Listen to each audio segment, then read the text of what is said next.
Entonces voy a grabar y voy a darte la bienvenida nuevamente a Florencia Malbrán, que hoy va a presentar en nuestro foro de crítica cultural. Una gran alegría tenerla con nosotros. Le dejo la palabra a Flor. Bueno, muchas gracias, Flor, y gracias a todos por este espacio.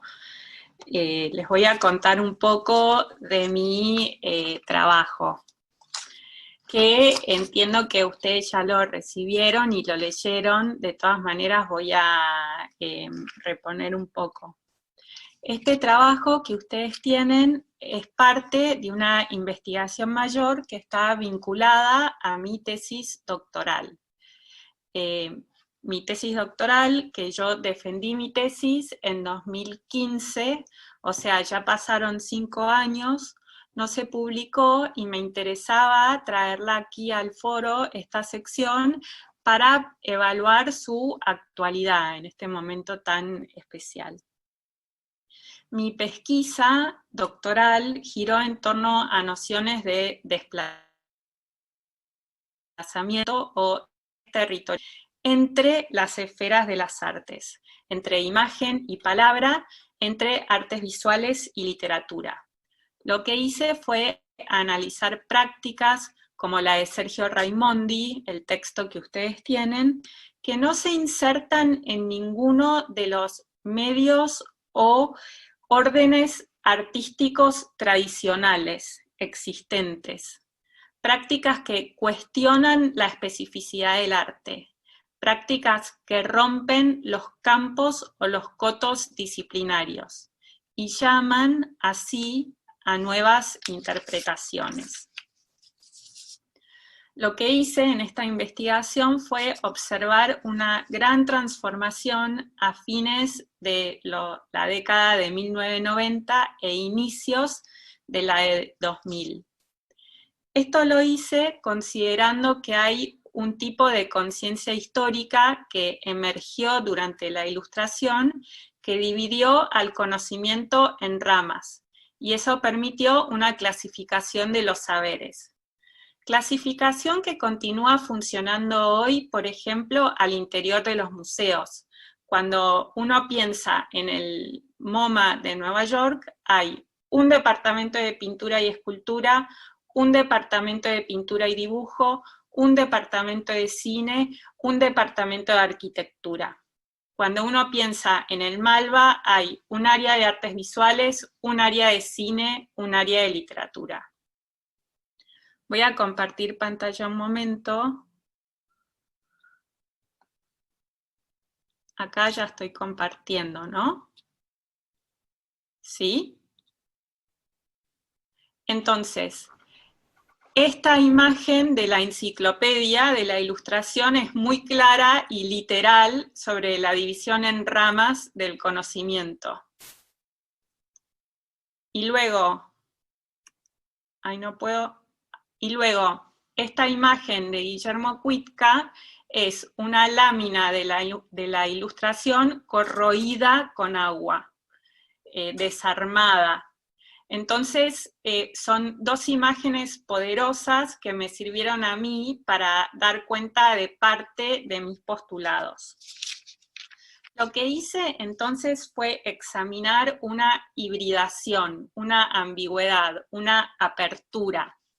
Les voy a leer una oración que escribí en la introducción a esta gran investigación que fue mi tesis doctoral.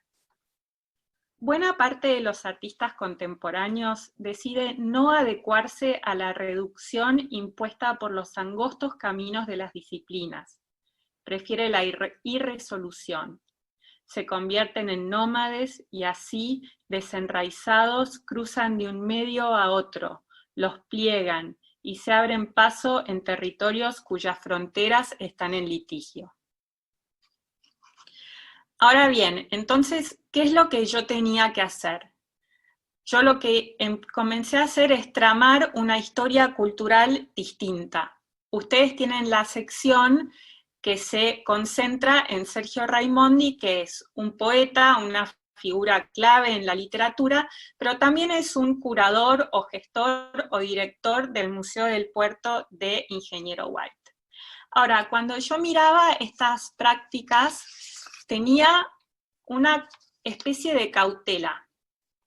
Les voy a leer una cita de una historiadora del arte. Ella en 2003, Marta Berskik, escribió: el artista de principios del siglo XXI enfrenta una abrumadora situación en la que todas las elecciones parecen posibles. El arte de la fase temprana de la posmodernidad, durante los años 60 y 70, todavía podía entenderse de acuerdo con ciertos movimientos y categorías. Pero la segunda fase, predominante durante los 80 y 90, se caracteriza por artistas que se sintieron libres de escoger entre todo el espectro de posibilidades que había, desarmando y reconsiderando elementos asociados con muchos movimientos diferentes. Esta es la cita de Berskik. Ahora, cuando yo miraba la práctica, en este caso de Sergio Raimondi, a mí no me interesó constatar que efectivamente se mezclaba la poesía y la museología. ¿Qué medios se mezclaban o qué disciplinas se mezclaban? A mí lo que me interesó ver es qué es lo que generaba esa mezcla. Porque si yo simplemente me limitaba a constatar, sí, se entrecruzan medios tradicionales, estaba de alguna manera reproduciendo una preocupación formalista por la disciplina en sí. A mí lo que me interesaba es ver qué generaba esa mezcla, qué cosa salía de ahí. Y lo que observé es que la ruptura del coto disciplinario está vinculada, en muchos casos, con fuertes interrogantes, con la ausencia de una prescripción de sentido clara, prístina, unidireccional. Y que esa ausencia de prescripción de sentido directa o conclusión circunscripta, esa falta, lo que hace es generar que las obras sean una suerte de cifra de la diferencia, que se abran a la apertura. Bueno, abran a la apertura, no es nada, que estén abiertas a la disputa, al desacuerdo, como clave de la vida cívica. Porque la ausencia de una conclusión circunscripta nos conduce necesariamente a la coexistencia, a tener que conversar sobre distintas interpretaciones, a reacomodar esas interpretaciones. ¿Y por qué digo que son claves de la vida cívica? Porque eso es un ejercicio democrático. Entonces, eso fue mi trabajo, mi investigación, básicamente. Y bueno, para los que no leyeron el trabajo, que es totalmente entendible, voy a reponer 3 cosas nada más y podemos discutir más. Yo me concentro en el poema ¿Qué es el mar?, que me resulta bellísimo, y es un poema que está instalado en el hoy. En el verso 11, acá pueden ver, en el verso 11 hay una marcación precisa, ahí.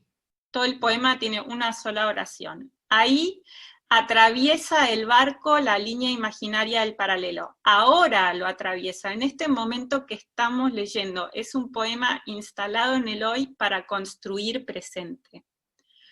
Por otro lado, ¿qué es el mar?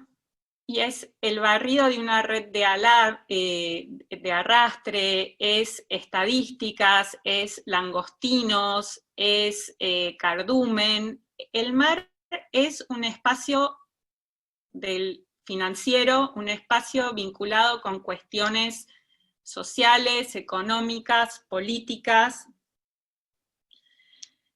Es un mar vinculado al capitalismo, ¿no? Y el temple neutro del poema creo que pone esto de relieve. la idea de testimoniar sin metáfora que yo hablo en el trabajo tomada de Tamara Kamensain es esto. Acá parece haber un inventario. De hecho, Raimondi comenta que escribió el poema leyendo diarios y leyes, o sea, no hay metáfora sobre lo que podría ser el mar. Y acá también hay una tensión. La tensión está entre lo que promete el título, que es el mar, y uno podría pensar en cosas románticas o en una definición, y no hay ninguna definición. Hay más vale una enumeración, un inventario de cosas que son eso y mucho más. Ahora voy a mostrar algunas imágenes del museo. En el museo del puerto de Ingeniero White, que era el edificio del museo del ferrocarril, en Ingeniero White, en la historia de Ingeniero White, convergieron el ferrocarril, el puerto, allí llegaban los trenes para sacar toda la materia prima que iba a Europa, entonces los trenes fueron fundamentales, el puerto es fundamental, la historia de la localidad tiene que ver con la historia del país, pero este es un museo fuertemente situado en su localidad, entonces el museo recoge toda la historia de los inmigrantes que llegaron ahí haciendo diferentes oficios, y también del hoy, en donde Ingeniero White es un polo petroquímico, tiene un parque industrial. Entonces, en el museo no solamente hay objetos del pasado, sino también hay pizarrones en donde escriben las noticias que se leen todo el día, diariamente en el periódico, y se actualizan, hacen al pasado presente. En el museo lo que hay también son lo que en inglés se denomina period rooms, es decir, escenificaciones de lo que era la vida en esa localidad, con el bar, con la peluquería, con el puerto. Sin embargo, esas escenificaciones, los que tuvieron la suerte de ir al Metropolitan Museum of Art en Nueva York, es un museo maestro en escenificaciones, uno entra en un templo egipcio, uno entra en una recámara veneciana, y ese viaje en el tiempo es cómodo, inmediato, uno se siente transportado. Pero acá uno no se siente transportado por los recursos que se utilizan para perturbar ese viaje. Uno es, por ejemplo, objetos incongruentes. En las salas hay manzanas verdes. ¿Qué son las manzanas? O sea, te hace cuestionar eso.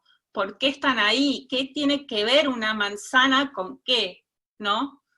Y eso también está, por ejemplo, en las fichas o rótulos de los objetos, que hacen preguntas directamente al espectador. No solo informan, sino que interpelan, interrogan. Todos estos son aspectos que creo que están presentes también en el libro de poesía que se llama Poesía Civil de Sergio Raimondi. Y todas estas estrategias fueron desarrolladas cuando Sergio Raimondi fungía como director del Museo del Puerto, que es un museo que no tiene curadores, es un museo muy chiquito, un museo municipal con un staff muy pequeño, en donde muchas de las estrategias, argumento yo, presentes en la poesía de Raimondi se iluminan cuando uno estudia las estrategias curatoriales puestas en práctica en el Museo del Puerto, y también ocurre a la inversa. El Museo del Puerto arroja nueva luz sobre la práctica escritural de Raimondi. Esto sin negar que los museos y la hoja escrita tienen diferentes demandas, pero creo que vale la pena el ejercicio de verlas juntas. Bueno, esa es mi exposición. Bien, buenísimo, Flor, estuviste bien acotada en el tiempo, perfecto, tenemos mucho tiempo para comentarios y preguntas, así que voy a abrir la ronda, la primera ronda al menos. No sé quién quiere comenzar, si hay alguien que quiera comenzar.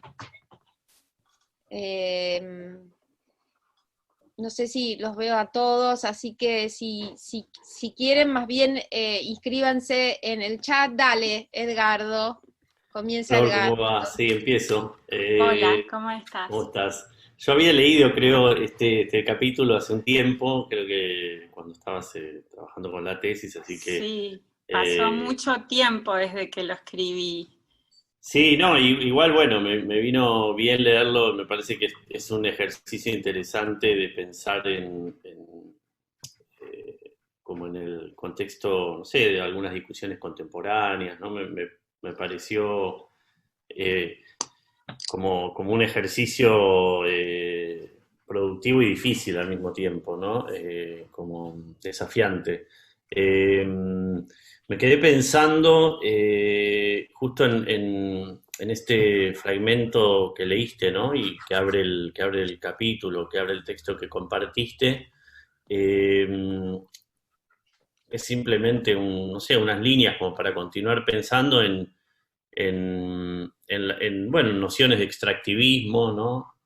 De explotación, de la cosa proletaria, ¿no? Que está muy fuerte ahí y que también forma parte de, digamos, de todo ese también andamiaje del museo, ¿no? Que es claramente un museo como de, de una tradición, bueno, laboral, ¿no? De la clase obrera de esa zona y también una cantidad de nombres, ¿no? Que sería como, digamos, de referencias que tienen que ver con la propia práctica pesquera extractivista de toda la zona petroquímica, que también es otra forma del extractivismo, y mucho más clara, ¿no? Y que a lo mejor en ese momento, cuando estabas trabajándolo, no formaba parte por ahí de las discusiones que hoy están que son tan presentes y que, bueno, que de hecho en la maestría o en el doctorado se estuvieron atravesando, ¿no? Y que me parece que pueden iluminar otra,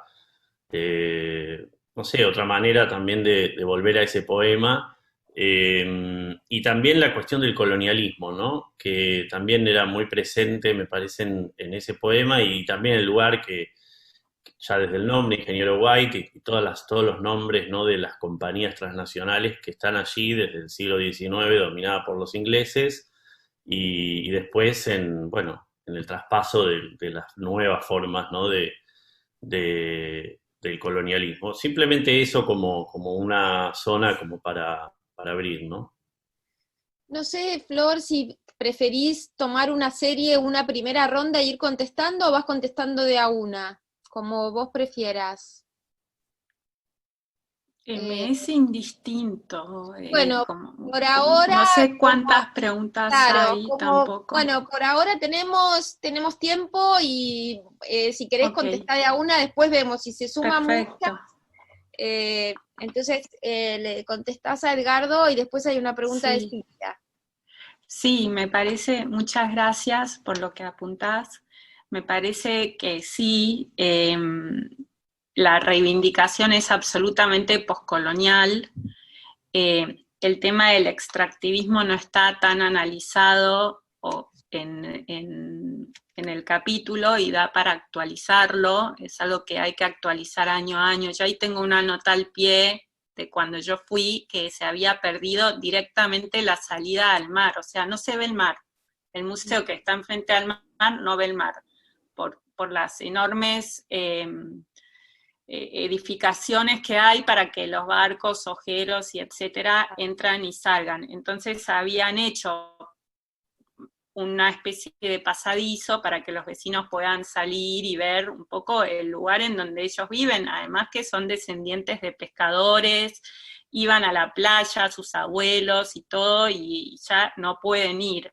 Entonces, bueno, por otro lado, la poesía de Sergio Raimondi está metida en una fuerte disputa por traer al poeta al espacio de lo real, de lo poscolonial, sacarlo del campo de lo romántico, de lo que está fuera del terreno concreto del día a día, Por eso él ha escrito tanto sobre el capital, el capitalismo, y por eso él habla, o sea, creo que es el título que le puse, contra lo literario, porque no cree en ese tipo de práctica. Después, entre los críticos hay una discusión sobre si lo logra o no, si lo que hace es literatura o no. Aparentemente no sería política o operaciones políticas con la palabra. No sé si contesté algo interesante. Sí. Igual era más, no era una pregunta, sino era más también una zona como para pensar, digo, no sé si Para estaba pensar formulado más, en sí, forma de pregunta, sí. la verdad, Claro. ¿no? Así Yo que también sí. contesto un poco lo que, o sea, no sé, lo que voy tratando de hacer como una lluvia de ideas en el momento y contestar. Pero sí, da para pensarlo mucho más. Muy bien. Gracias. Está Cintia y después Gaby. Cintia. Ahí está, no, que no me entraba el micrófono. Hola Flor, ¿cómo estás? Nada, Hola, bueno, Cintia. súper bueno el capítulo. Con Diego en Proyectos Culturales de Grado damos el Museo del Puerto y la verdad que sería genial si pudiéramos incluir como bibliografía de la materia, después te lo digo en privado cuando se publique, pero la verdad que para nosotros, no sé, con Diego estábamos leyéndolo muy contentos por encontrarnos con este material. No, yo tengo comentarios nada más, no preguntas, pero en realidad como pensaba por un lado, lo que más pensé al leer es, digamos, sobre la lectura de lo civil, digamos, ¿no? Poesía civil, para mí hay una dimensión del trabajo ahí, digamos, ¿no? Que también se liga con el Museo del Puerto, que se podría pensar, digamos, que un poco también Edgardo lo decía recién, digamos, ¿no? Como, digamos, la dimensión del trabajo y de los oficios, lo civil para mí en Raimondi está muy pasado por eso, digamos, ¿no? Y eso también tiene que ver un poco con esto que vos decís del traer el poeta a lo real, es un poeta digamos, del trabajo también, digamos, o sea, digo, y mismo el trabajo que él hace en el Museo del Puerto, empieza a trabajar, digamos, ¿no? Como, digamos, no hay curador, pero digo, viene trabajando ahí, digamos, ¿no? También una cosa de que dentro de lo que sería el campo literario, digamos, ¿no? El escritor, ¿no? Digamos, el escritor del trabajo, le da asquito al escritor del trabajo, digamos, ¿no? Como digo, no, digamos, ¿no? Una cosa como de tener que, digamos, siempre estar retirado, digamos, ¿no? Un poco esa herencia romántica de la Torre de Marfil, también de los modernistas. Entonces, digo, me parece que ahí, digamos, hay una cuestión de la dimensión del trabajo que me parecía interesante para pensar en lo civil, digamos, ¿no? Y que me permitía, digamos, articular los dos proyectos, ¿no? El proyecto poético y el proyecto, digamos, del Museo del Puerto. Y después hay un texto de él que se llama Acerca del día que Atilio Mignanelli conoció el alambrado, ¿no? Como se llama acerca del día en que Atilio Mignanelli se topó con un alambrado artístico, donde él ahí hace una linda lectura, digamos, de las miradas, digamos, de la mirada del águila, digamos, ¿no? Y la mirada de las ranas, digamos, ¿no? Y la mirada del águila como una mirada, digamos, totalizadora, y que él lo piensa más en los museos institucionales, y la mirada, digamos, de las ranas, como esa mirada plural, digamos, ¿no? Pero que también está, digamos, ¿no? La rana agarrada al territorio, que me gustaba también eso, digamos, pensar como ahí como un lugar, digamos, como que vincula ahí territorio, voz, digamos, ¿no? Como voces, digamos, ¿no? Y ahí también un poco pensando la curaduría del Museo del Puerto. Y por último, nada, una cuestión en relación a la lectura del mar y de la idea de profanación, que hay dos instancias para pensar en la literatura argentina, que ahí Pablo igual me puede ayudar a completar o corregir, pero pensaba un poco que, digamos, porque la profanación está pensada también en el surrealismo, está pensada el mar en el romanticismo más europeo, pero en el romanticismo argentino, por ejemplo en Facundo, hay, ¿no? Una imagen muy fuerte del mar, de la pampa como mar, ¿no? Que dice es la imagen del mar en la tierra, en el momento del Facundo, y me recordó un poco eso, digamos, del romanticismo, digamos, argentino. Y después pensaba en la profanación del mar, creo que es en La Arena de Girondo, que ahí ya Girondo hace una intervención bastante fuerte, digamos, en la profanación del mar, porque dice el mar con su baba y su epilepsia, digamos, ¿no? Ya hay una operación ahí como de profanación en las vanguardias, digo, en las primeras vanguardias de los años 20, que me parecía como que podía también, digamos, como pensarse, digamos, como para profundizar dentro de la línea de la literatura argentina, no pensaba yo eso. Nada, y no, eso creo que eran los comentarios que quería hacer, digamos. Gracias. Hay algo en relación con las ranas y los tipos de museo que no está en el trabajo, que lo tengo que agregar, es que hay un estudio nuevo, relativamente nuevo, sobre los micromuseos, el Micromuseum, y cómo los museos grandes tienen que aprender de los museos pequeños, como el Museo del Puerto o 1000 otros museos que hay, en sus estrategias para acercarse a sus comunidades. Generalmente uno tendería a pensar que el museo pequeño mira al museo grande, y hay nuevos estudios, hechos sobre todo en Gran Bretaña, que dicen que los museos pequeños son mucho más exitosos en términos de conectarse con las comunidades que los rodean, y entonces son los grandes los que tienen que mirar a los chiquitos. Y bueno, en relación a lo de la literatura, por supuesto yo no vengo de la literatura y hacer este trabajo me resultó súper desafiante. La cita del Sarmiento que mencionás me parece que es de Sarmiento, me parece que es del Río de la Plata, no del mar. Pero Pablo, no sé, me van a poder orientar mucho más. Yo tuve que estudiar bastante sobre los neobarrocos y neobjetivistas y el diario de poesía y entender bastante, y también me di cuenta que en todos los críticos de Raimondi no había ningún acuerdo sobre lo que es civil en su libro. O sea, cada uno de los distintos críticos que yo leí, por Rúa, etcétera, todos dan definiciones diferentes de lo que es lo civil en el libro, Poesía Civil. Y me di cuenta que los museos son ámbitos de formación de valores cívicos. El museo, desde que nació en el siglo XIX, desde que nació el museo público en el siglo XIX, recibió el epíteto de un motor cívico, porque desde el interior del museo se proyectan valores que se busca incidan en el exterior. También por esto los museos fueron comparados con panópticos, o porque cómo comportarse, no comer, no convertir a la masa de ciudadanos, convertir a la muchedumbre en una masa de ciudadanos, no orinar en cualquier lado, o sea, toda una suerte de valores educativos. Entonces, por ahí fui tomando, cuando fui haciendo este trabajo, ya hace un tiempo. Bien, muy bien, Flor. Gaby, y después viene Pablo. Después me voy a anotar yo, porque si no, no voy a hablar nunca. Hola Florencia, bueno, nada, gracias por el trabajo, me pareció muy, muy interesante. A mí me pareció muy valioso ese resumen de lo que es la metáfora y de cómo fue cambiando la metáfora con el que empieza el texto. Me pareció que tiene muchísima riqueza y muchas puntas para pensar, y más aún cuando hoy aclaraste recién al empezar esto de que a vos lo que te interesa es pensar qué es lo que se produce en estos artistas que cruzan categorías, no constatar que las cruzan, que eso es bastante obvio, sino qué es lo que se produce ahí. Y me quedo pensando en las formas estéticas, ¿no?, que se generan ahí, porque vos hablas también en el texto de Sol Levitt y esta cuestión de lo emocionalmente seco. Y el poema que traes es un poema muy poderoso, muy fuerte, cualquier cosa menos seco, a pesar de que no usa metáforas claramente. Entonces, pensaba, más allá de esta cuestión de lo no romántico, lo no literario que buscan ser estos textos, evidentemente son muy literarios.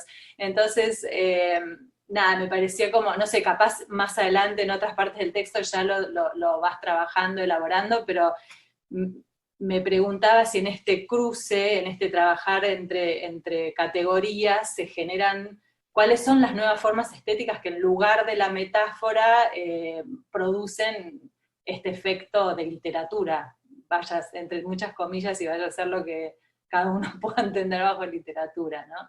Pero iba un poco para ese lado. Es una gran pregunta que yo no sé contestar. Yo hablo de indeterminación mucho, de apertura, y esa indeterminación me ayuda a ver casos como este y otros, como instancias, modos en que el arte o la cultura nos pueden ayudar a conversar, intercambiar, y todo eso lo veo como parte del ejercicio democrático.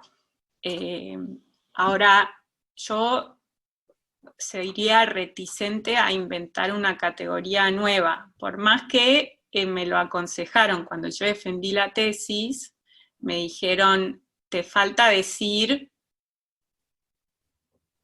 inventar una palabra para esto, o decir qué son, o ponerle una categoría o un sombrero. Y yo elegí quedarme en la idea de que ponen a prueba el presente. Ponen a prueba lo que ya sabemos y a la vez son una prueba de lo que está pasando, pero no puedo decir qué son.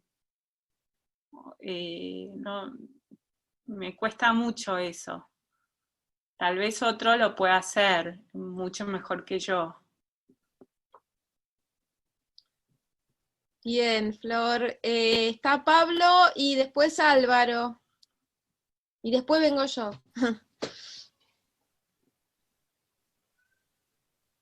No te escuchamos, Pablo, a pesar de que te estás con el micrófono en la mano.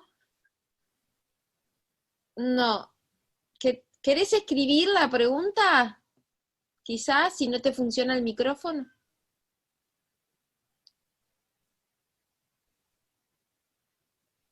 Dale, vamos con Álvaro. Entonces después viene Pablo con la pregunta que va a escribir ahora. Álvaro. Bien. Bueno, yo estoy sin cámara por, no sé, alguna cuestión técnica también que se interpone. Bueno, sí, me encanta volver a leer tu trabajo, Florencia, y te felicito porque realmente es un trabajo que me resulta muy, muy inspirador, muy lleno de ideas. Mi comentario es, tal vez, digamos, cuando volví a leer, yo ya había leído la tesis, pero me sigue produciendo preguntas. Esto es algo que también ha sido trabajado por la crítica, pero creo que hay algunas cosas que todavía podrían ampliarse y tal vez podés hablar un poco sobre esto, que tiene que ver con la cuestión de la metáfora, justamente, ¿no? Que es tan importante y que también es importante en la poesía objetivista, en la poesía de los años 90, que es el momento en el que Raimondi publica su libro con un enorme éxito, ¿no? Y tal vez yo pensaba en cierta tradición crítica de una poesía antialegórica, ¿no? Me parece que ahí hay algo interesante para desarrollar, tal vez, ¿no? Que está un poco latente en tu trabajo, pero que se puede ir un poco más lejos, y además que hay en la crítica contemporánea de poesía, hay mucho digamos, que profundiza en esa dirección, ¿no?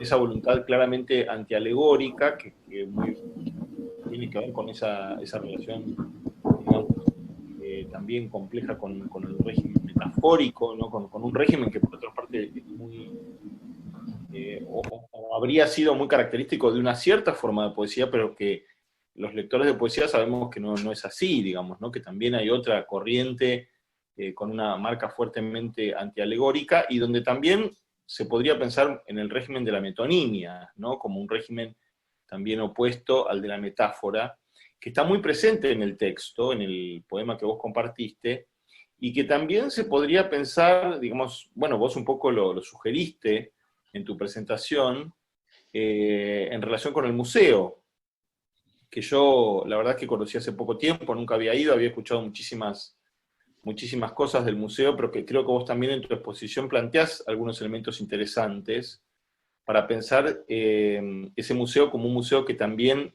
deliberadamente parece buscar distanciarse de un régimen alegórico, ¿no? Justamente por interrumpir la alegoría, por plantear ciertos elementos que perturban, ¿no? esa identificación, digamos, un poco ilusoria, ¿no? Que los museos a veces producen, ¿no? Y creo que ahí, bueno, hay una zona interesante para pensar un poco desde la teoría, ¿no? Desde la teoría y los abordajes críticos del lenguaje poético, en particular con esta voluntad fuertemente crítica de ese régimen alegórico. No sé si querés decir algo al respecto o bueno, seguir sumando preguntas. Te agradezco mucho el comentario. No estoy de acuerdo con todo lo que decís. No puedo contestar más en este momento. Yo leí varios trabajos sobre contemporáneos a Raimondi en ese momento. Creo que había uno sobre, perdón, es que inevitablemente cuando uno hizo todo el trabajo de campo hace tanto tiempo y además en pandemia y qué sé yo, se olvida muchas cosas. Por un lado, por suerte, por otro, ojalá las tuviese frescas. Creo que Martín Gambarrota tiene todo un texto sobre Raimondi, o Raimondi sobre Gambarrota, que me ayudó mucho en el momento. También el libro La boca del testimonio, de Kamensain, también por Rúa, fueron críticos que yo fui leyendo para acercarme a ese mundo en el cual yo no estoy... No trabajo cotidianamente, pero te agradezco muchísimo todo lo que me decís. El libro de Edgardo Dobry, Orfeo en el kiosco de Sí, está citado en el trabajo y justamente yo me apoyo un poco en la argumentación de él, en cómo el poeta se fue desvinculando de la vida diaria y cómo hoy tiene que volver al kiosco de diarios, ¿no? Sí. Bien, Pablo. Pero entonces... gracias, Álvaro, muchas gracias. ¿Ahora se me oye? Sí, perfecto. Cambiaste de mucha congestión de máquinas y elementos técnicos ahí en este horario, es muy difícil. Claro. Además quería comentar varias cosas, entonces no podía ponerme a escribir todas. Lo que decía Cintia de Girondo, yo también lo pensé, ¿no? Como allá ahí hay una ruptura con respecto a la visión romántica del mar, ¿no? Y es interesante también para quizá pensarlo todo esto de esta clase de rupturas, e incluso el pensar los museos de otro modo con la vanguardia, obviamente, las vanguardias, como una línea que viene ya desde ahí, ¿no? Incluso con respecto al mar o las consideraciones del mar. Por más que en Girondo es como una sucesión infinita de metáforas y Raimondi recurre a otros recursos que no dejan de ser poéticos también, ¿no? Lo de Sarmiento, en realidad, era al revés. Lo que hace Sarmiento es comparar la pampa con el mar, que por otra parte es una metáfora que toma de los viajeros ingleses que habían venido a la Argentina en los años 20, y no es que está pensando el mar y la pampa, sino la pampa a partir del mar, ¿no? Pero que es un lugar común de la época también. Después me llamaba la atención la sintonía que hay entre Raimondi y Omar Chauvier, que es otro poeta de Bahía Blanca, no sé si lo conoces, Florencia, que tiene un libro que se llama Deuda y Literatura, que es bastante reciente, donde también mezcla mucho esto de lo económico, lo político también, lo contable con una forma de hacer literatura, ¿no? Se ve que Bahía Blanca produce estos efectos en sus poetas, pero es notable, ¿no? Además son de la misma generación, ¿no? Chauvier y Raimondi.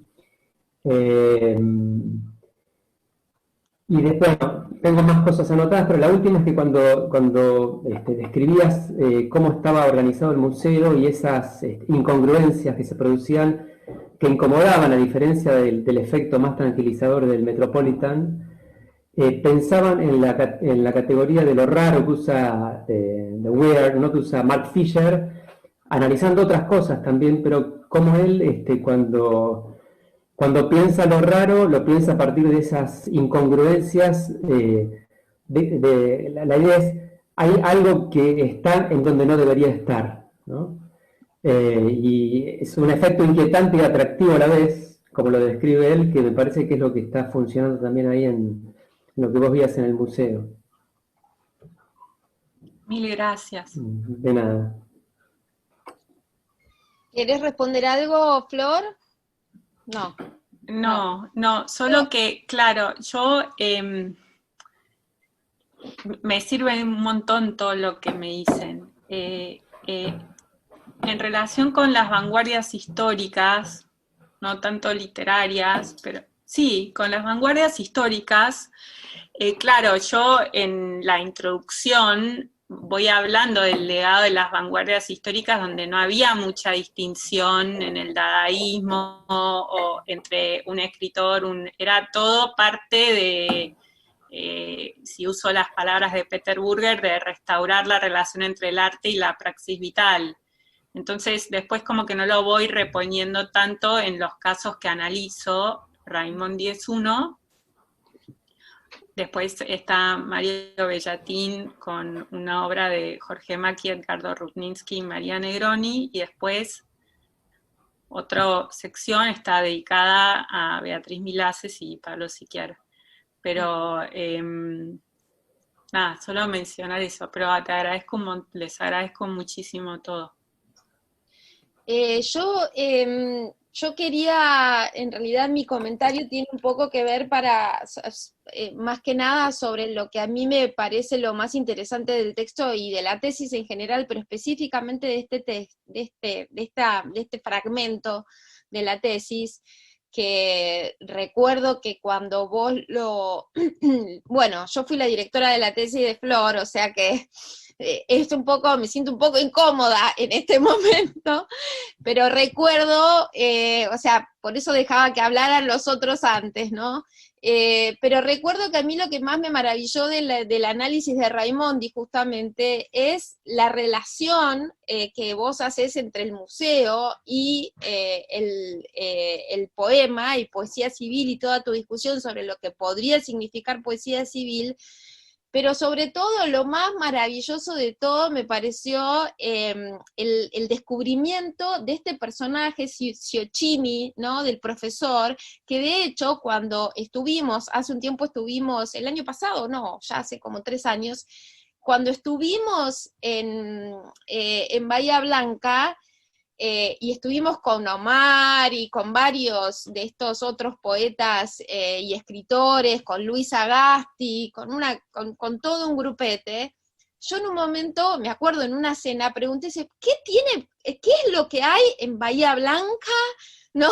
Para que salgan todos estos escritores tan raros, porque la verdad que todos ellos son, o sea, hoy los podemos meter en un registro pero yo me acuerdo de cuando salió el libro de Sergio, todo el mundo hablaba de la novedad de este tipo de poesía, que más allá que uno pudiera ponerla, digamos, dentro y sabemos que no es una poesía objetivista, pero que la poníamos al lado de Gambarote, etcétera, etcétera, había otra cosa que aparecía ahí, y muchos de ellos mencionaron justamente a este profesor, o sea, decían, no, que teníamos un profesor que nos hacía leer mucho latín, y que además entonces los libros de la biblioteca pública, y íbamos todos a la biblioteca. O sea, realmente ahí me llamó la atención porque, bueno, yo lo había leído en tu trabajo, entonces un poco me gustaría que explicaras, que comentaras un poco más. No hablaste de eso en tu presentación, o sea, hablaste de la relación,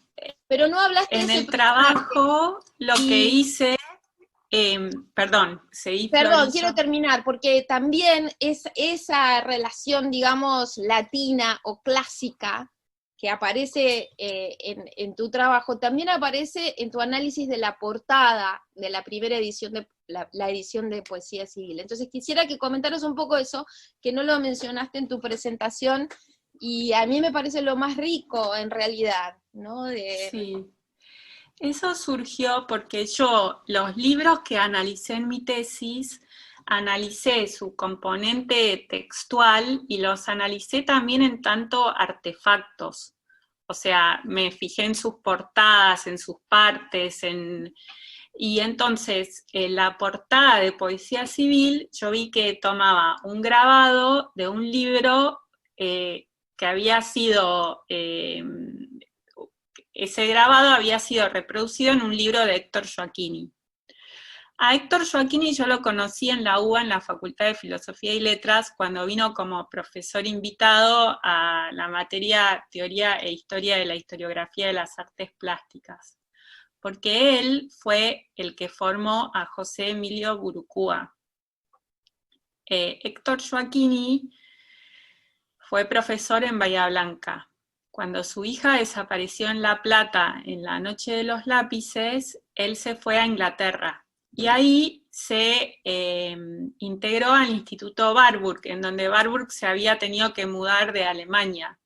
Y como todos saben, Warburg significó una enorme renovación en lo que es el estudio del arte, ¿no?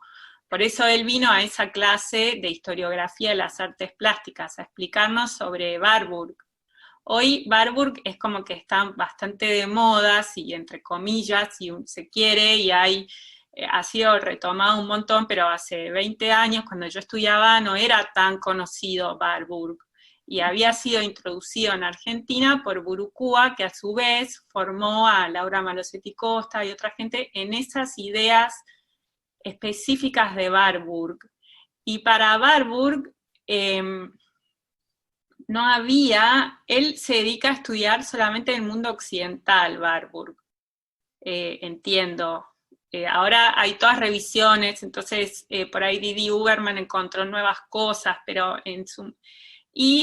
con esta noción de los pathoformen, él va viendo los motivos de la historia del arte, que en ese entonces era occidental, cómo van mutando de un lugar a otro, y va moviéndose entre disciplinas en estos atlas, y bueno, entonces como que me pareció que era algo que yo no podía dejar de tomar, porque yo justamente estaba hablando sobre las disciplinas, y además sobre la ambigüedad, porque ese grabado, Apresúrate lentamente, es un oxímoron, que es una figura que está presente en muchas de las obras que yo fui trabajando en esa tesis.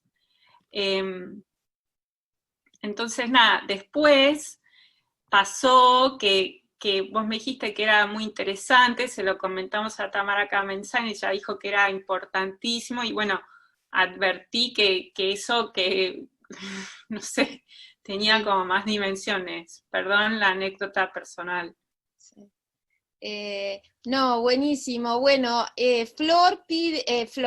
Luz dice que sería bueno si querés contarnos un poco más sobre la propuesta de la tesis entera y la inserción de este capítulo dentro de ella, pero antes de que hagas eso que te pide Luz, hay varios comentarios de bahienses y de gente que conoce, entonces los quiero leer.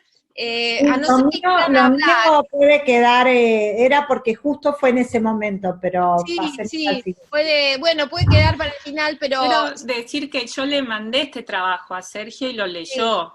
Sí. Está María Celia Vázquez, profesora de Bahía, y no sé, María Celia, si querés hablar lo que comentaste, o lo leo, o no tenés micrófono, no sé.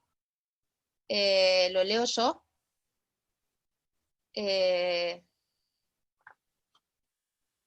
Bueno, me parece que sí. María Celia dice: hola, soy de Bahía Blanca, me resulta muy interesante lo que están contando. Una sola aclaración: Ciocchini no fue profesor de Raimondi, ya se había ido de la universidad cuando Sergio entró a estudiar. Lo que sí heredó es la fuerte formación clásica, que por ese entonces tenía la carrera de letras. Y Gaby Milone también dice: sumo una cosita al pasar, que de los bahienses, Raimondi es el único, creo, que además traduce, y su Catulito es quizás ejemplar. Quizás también habría una linda relación para pensar entre curaduría y traducción. Quizás lo hiciste, Florencia, no lo sé. Y María Celia vuelve a decir... María, ¿querés hablar, María Celia? Sí, ahora recuperé el audio. Bueno, dale, buenas tardes. Bueno, la verdad bienvenida. que me encantó, cuando vi ayer esto, bueno, me encantó y me hice el tiempito para poder escucharlo, así que seguí con mucho interés todo lo que decían. Simplemente aclarar algunos detalles que a lo mejor les vienen bien. Bueno, Sergio en particular tiene como una obsesión, yo diría, por lo que fue la historia de la carrera de letras previamente a su ingreso a la carrera como estudiante, ¿no? Entonces de ahí ha hecho como toda una reconstrucción, yo diría genealógica, de archivo, de la figura de Chocchini en particular, y en segundo lugar de Jaime Rest. Pero cuando yo entré a estudiar letras acá, ya esa gente no estaba, porque se habían tenido que ir, por lo menos Jaime Rest seguro, perseguidos por la AAA.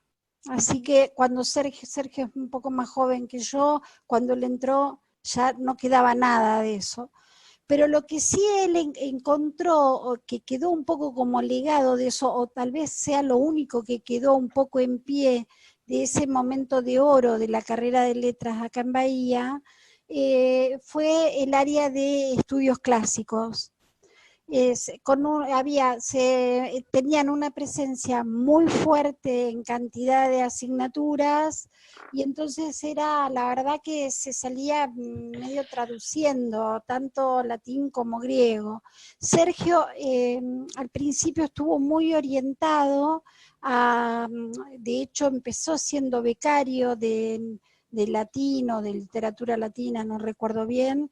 Bueno, después de hecho sí ha traducido, no sé si sigue traduciendo del latín, pero bueno, también ha traducido, bueno.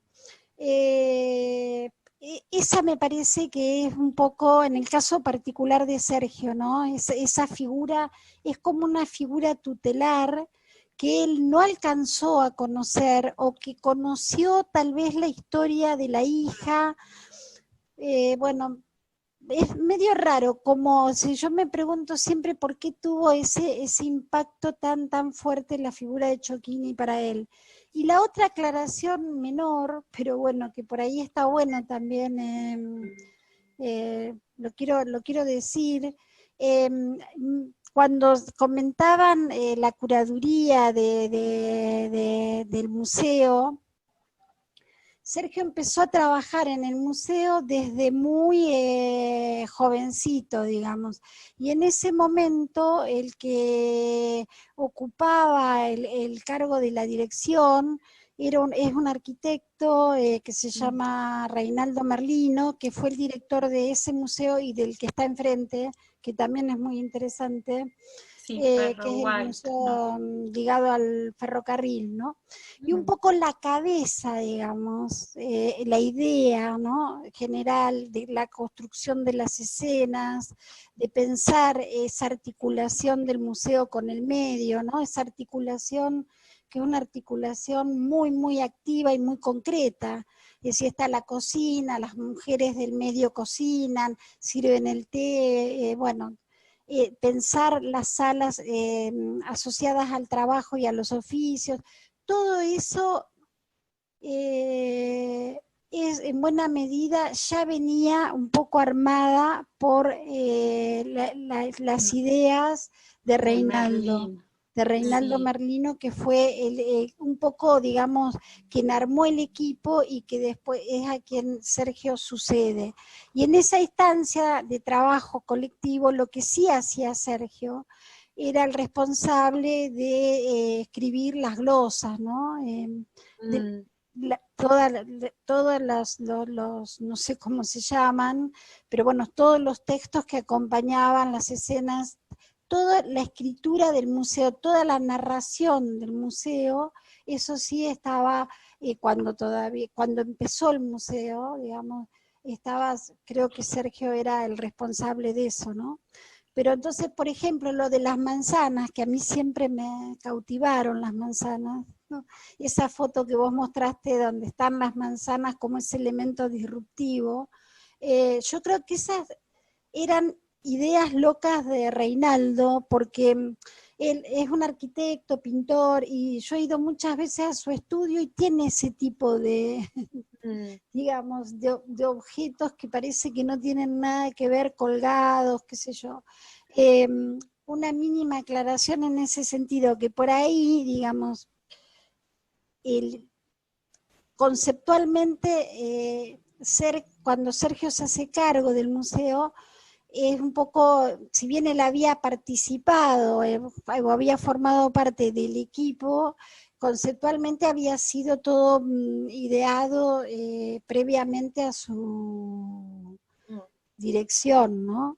Y la otra cuestión que es muy interesante, me parece, pensar esta figura tan interesante y rara, que es la de Sergio Raimondi, que hace tantas cosas distintas también, es la de que fue secretario de Cultura de la municipalidad.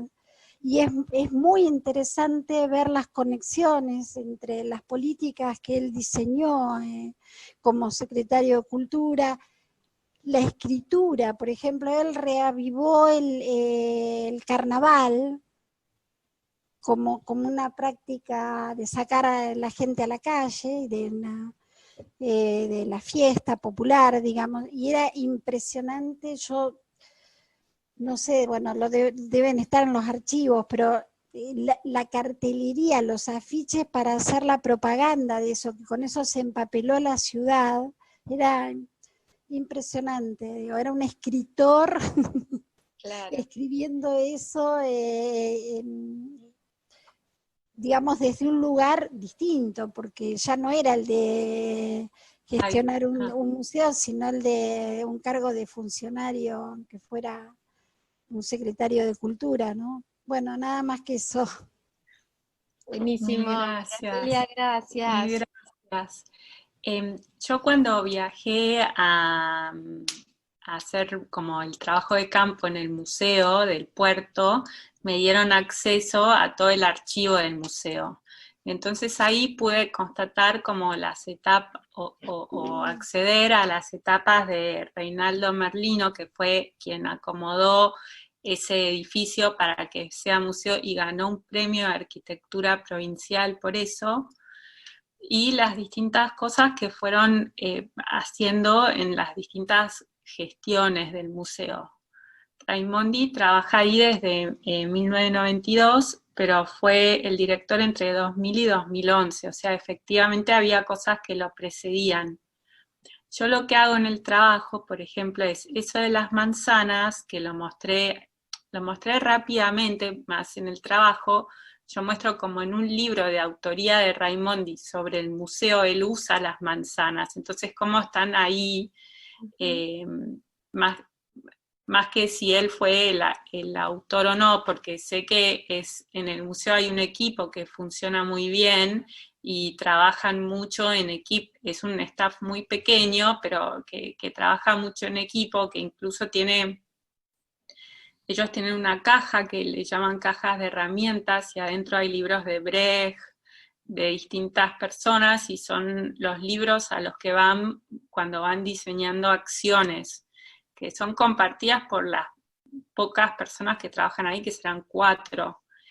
Igual me impresionó el archivo que tenían, y ahí me comentaron que era Raimondi el que lo había hecho, porque tenía un nivel de obsesión ese archivo muy especial, o sea, todos los rótulos archivados, cosas extrañas, no extrañas, ojalá en todos los lugares fuese así, pero hay museos más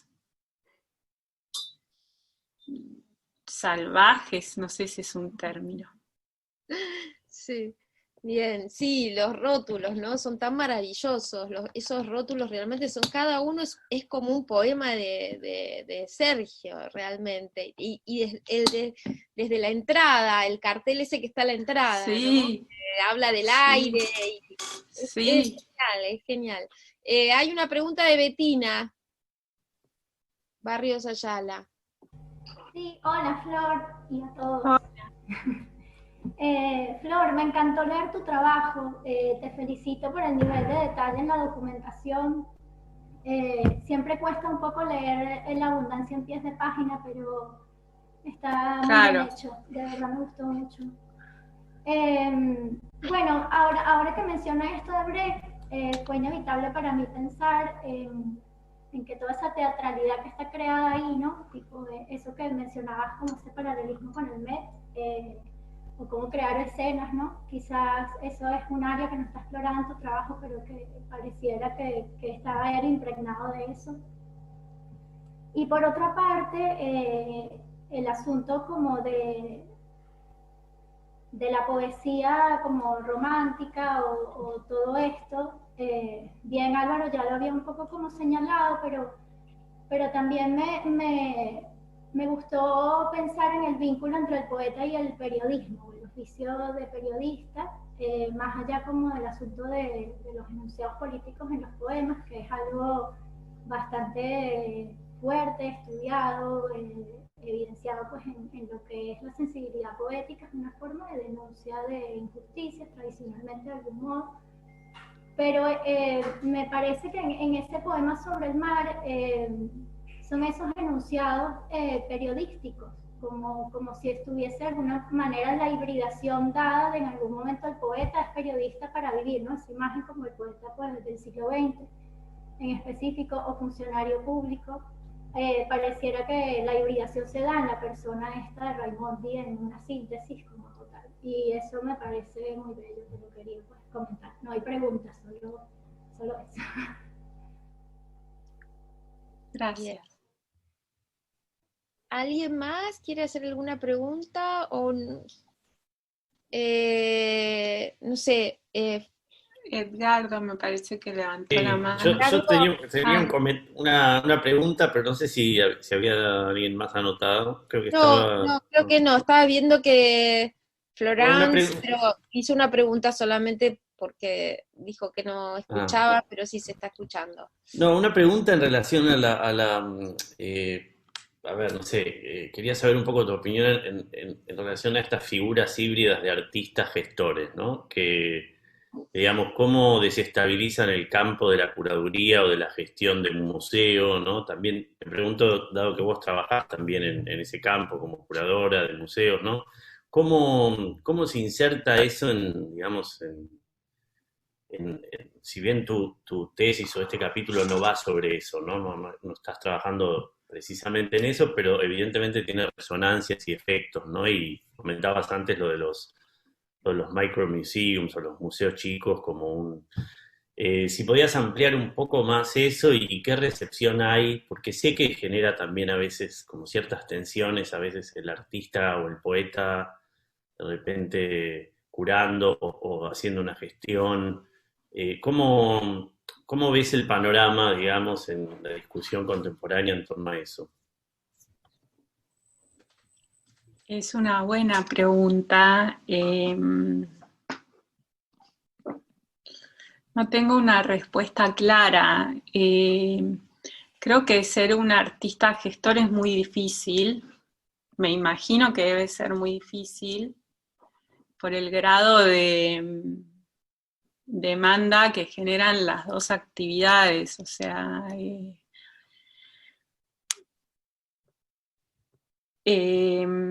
yo he escuchado de artistas, por parte de artistas que se llevan bien con curadores, porque también hay muchos artistas que se llevan muy mal con los curadores, es que les soluciona mucho la vida tener una persona que esté pensando en un montón de cosas que uno no piensa que hacen a la gestión y que por ahí tienen que ver con esto periodístico o burocrático, del seguro, la caja, la reglamentación, cuando llega la obra, le falta tal parte, hay que llamar un mecánico, el ART, 4 días de montaje multiplicado por 5, porque ahora solo pueden trabajar 4 horas a la mañana, día por medio, con barbijo, y entonces se tarda tanto. O sea, un montón de cosas que si uno está como concentrado creando obra en el aislamiento del taller, puede ser como difícil. De todas maneras hay artistas gestores, pienso ahora, se me ocurre Carlos Herrera,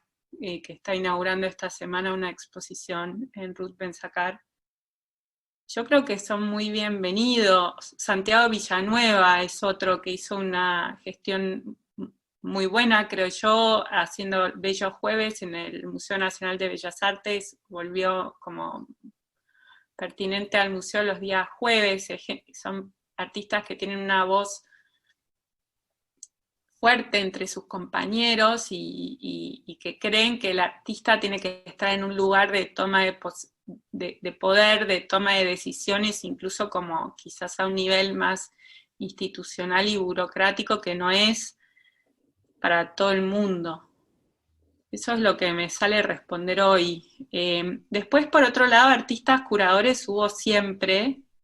Si uno piensa en las grandes exposiciones de principio de siglo, como la Internacional Surrealista, estaba organizada por ellos mismos, y eran como grandes ambientes, con lo que hoy llamaríamos instalaciones, donde uno entraba, te llovía carbón, había otra... Y también hay artistas que dicen que los curadores son artistas. Esto también es una discusión que tenemos en la maestría cuando examinamos el rol del curador. Entonces, bueno, es como, también la curaduría es una práctica, se define por su hacer, no tiene una definición hecha, entonces hay mucho deslizamiento. No sé si contesté algo más o menos coherente. Sí. Ya que hay tiempo, yo me sumaría con un último comentario o pregunta, que es otra cosa que me interesa mucho en tu trabajo. No sé si quizás ahora, en esta circunstancia particular de la pandemia y de toda la redefinición del rol de los museos y de cómo se está pensando, ¿no? Lo vi mejor, no lo recordaba, pero tiene que ver con esta idea justamente que, aparte, también cuando no me acuerdo a quién le respondías, a qué pregunta respondías, pero comentaste sobre este trabajo que dice que los museos chicos no copian a los grandes, sino que más bien podrían inspirarlos, ¿no? Sí. Me gustó, bueno, vuelvo a decirlo, desde este lugar de la pandemia me gustó cómo de algún modo sugerís que podría ese rol que cumple, esa función que está cumpliendo el Museo de Ingeniero White, podría ser una inspiración, ese rol civil, ¿no? Cívico, podría ser una inspiración para otros museos, que explayaros un poquitito más sobre eso, que está planteado en el texto, pero por ahí podés como ampliarlo, digo, desde la perspectiva de hoy, ¿no? Absolutamente. Para mí es una gran inspiración. Y los museos grandes, creo yo, pueden tomar inspiración desde ahí. La realidad es que los museos grandes también tienen toda una serie de compromisos que a veces licúan las decisiones políticas. El Museo de Ingeniero White es un museo altamente politizado, pero no politizado en un sentido panfletario, politizado en el sentido que señalaba Edgardo al inicio. Es un museo que tiene que ver con el mundo del trabajo, con lo postcolonial, con el extractivismo. Si bien los rótulos son poemas, y si bien todo tiene como una... Son ambientes... Una cosa no quita lo otro, ¿no? Claro, y por ahí en un museo grande hay muchísimos atenuantes, que creo es lo que pasa, que hace que muchas veces se licúen decisiones políticas que le dan mucha potencia a los museos. Esto pasa por sponsorship, por ejemplo, claro. Pasa, que no es algo menor, porque los museos necesitan plata. Esto es lógico. La gente que trabaja en los museos necesita cobrar, no vive del aire. Los artistas necesitan que les paguen, y alguien tiene que poner la plata, sea el Estado o una empresa privada. Y el que pone la plata pone condiciones. Claro. Entonces, un museo municipal pequeño por ahí puede hacer cosas más jugadas que alguien que está más expuesto en la vida pública. Esto, bueno, queda grabado, es un... No sé, es una opinión un poco jugada la mía.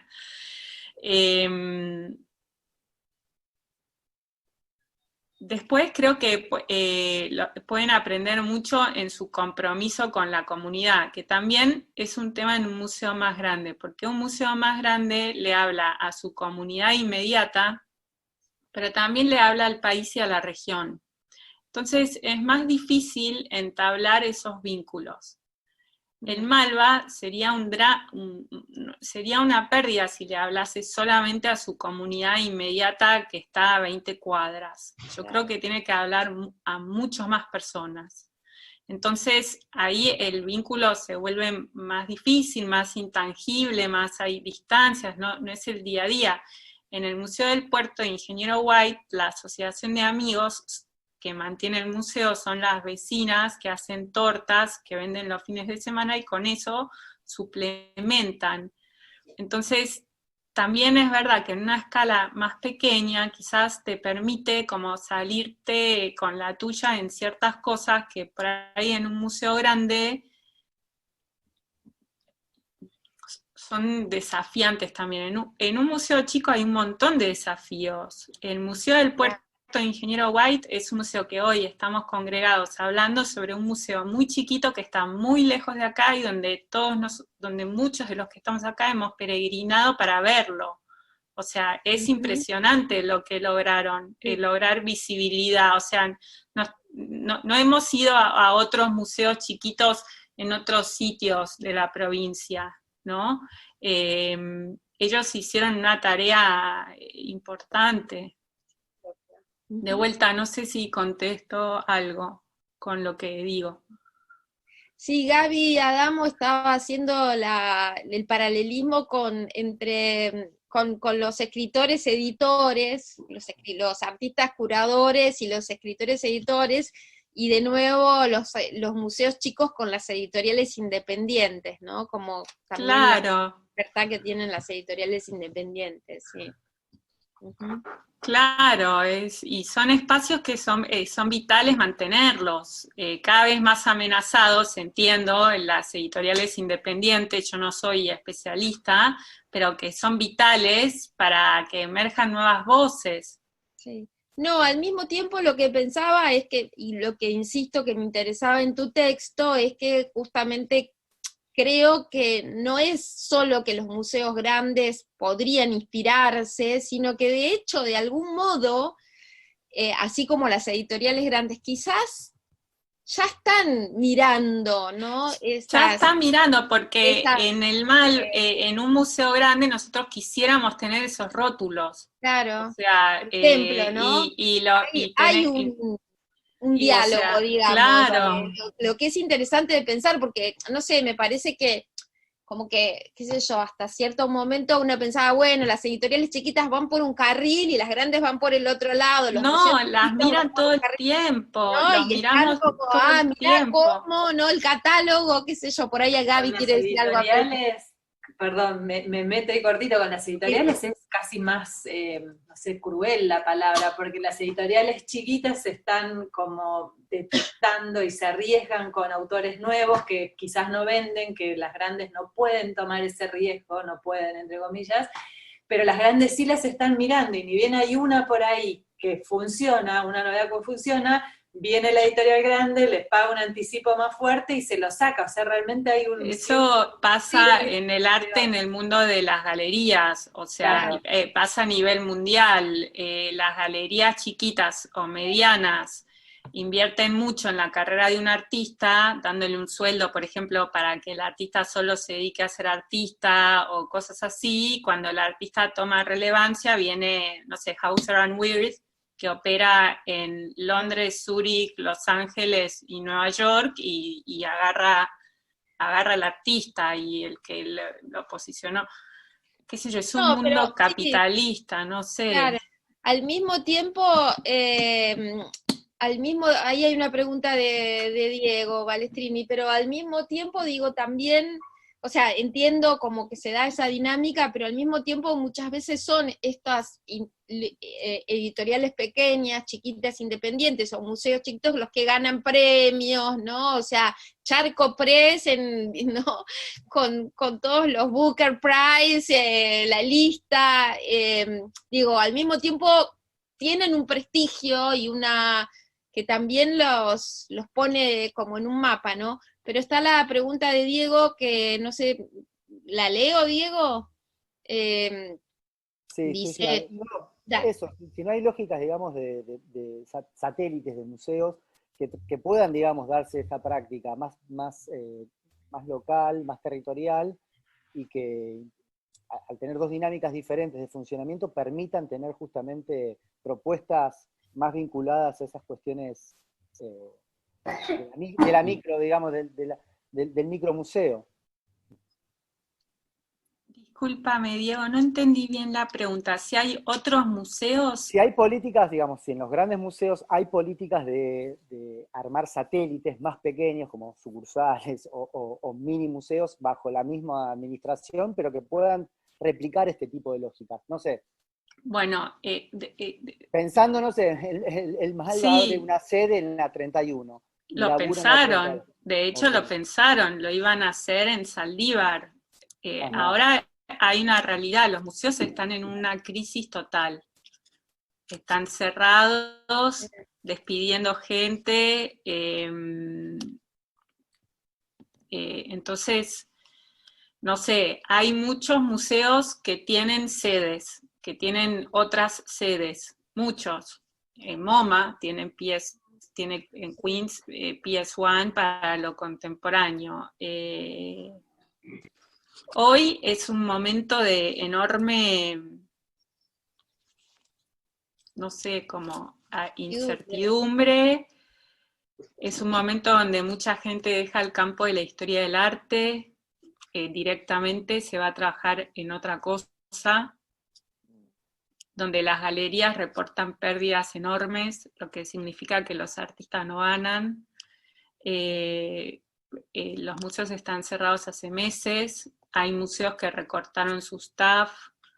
Yo me estaba fijando qué está haciendo el museo, pensé que iba a salir una pregunta así, ¿qué está haciendo el Museo de Ingeniero White en este momento y qué tipo de espacio puede construir un museo en este momento desde la virtualidad? Entonces, hoy la perspectiva de museos que abren sedes, creo que los museos están tratando de subsistir y si recuerdo bien, hay un estudio que dice que al menos un tercio de museos cerró para no volver a abrir.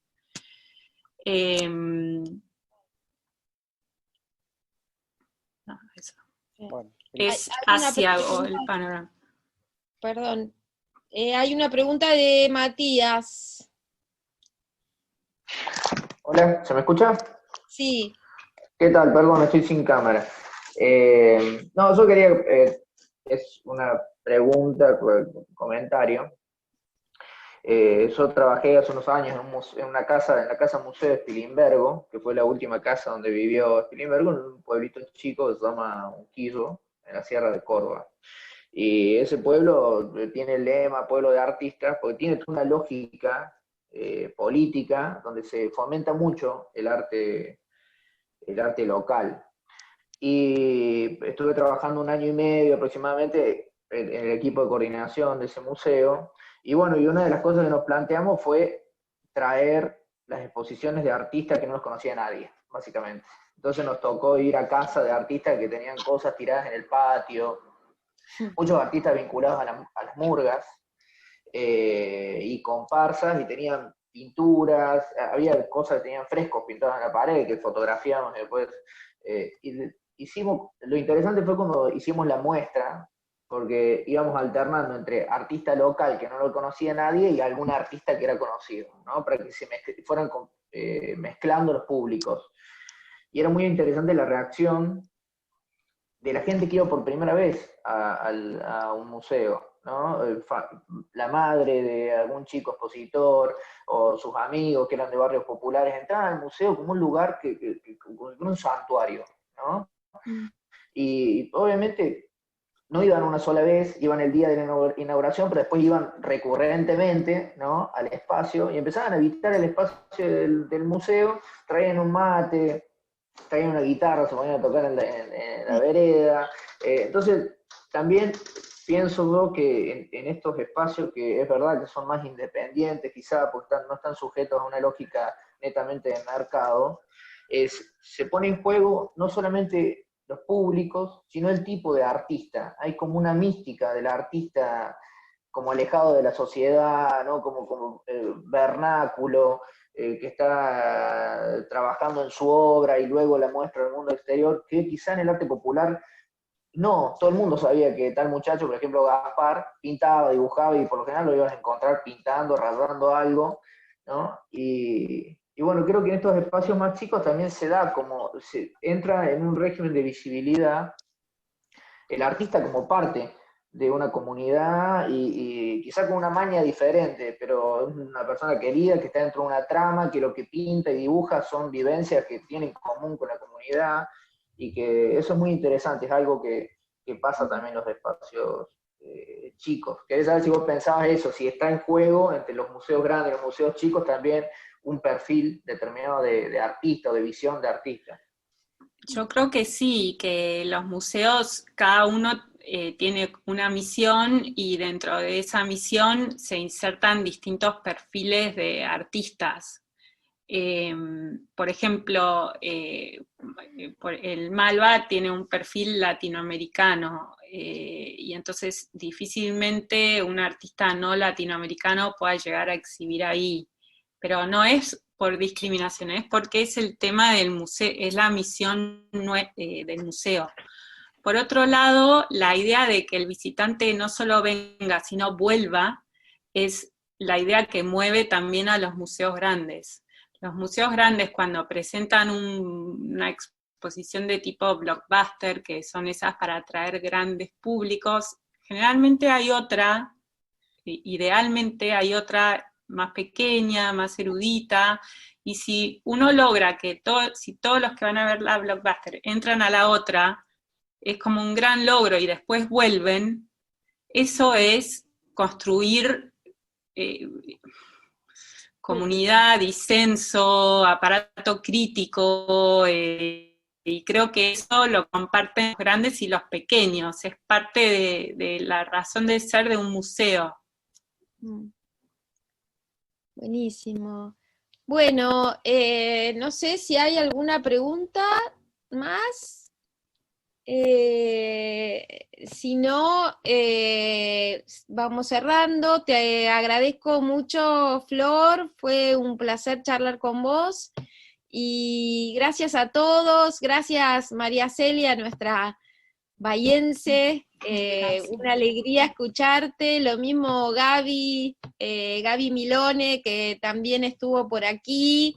Y bueno, y sí, la relación con las editoriales, ¿no? Es como que realmente el texto abrió, como el texto es sobre muchas puntas, el texto abrió a muchas puntas, y muchas cuestiones súper interesantes. Mil gracias, Flor. Les agradezco a todos mucho, me llevo un montón, estaba bastante asustada, agradezco un montón los comentarios y la generosidad que han tenido conmigo. Muchas gracias. Bueno, adiós a todos y nos vemos en algún Zoom pronto. Hasta luego. Chao.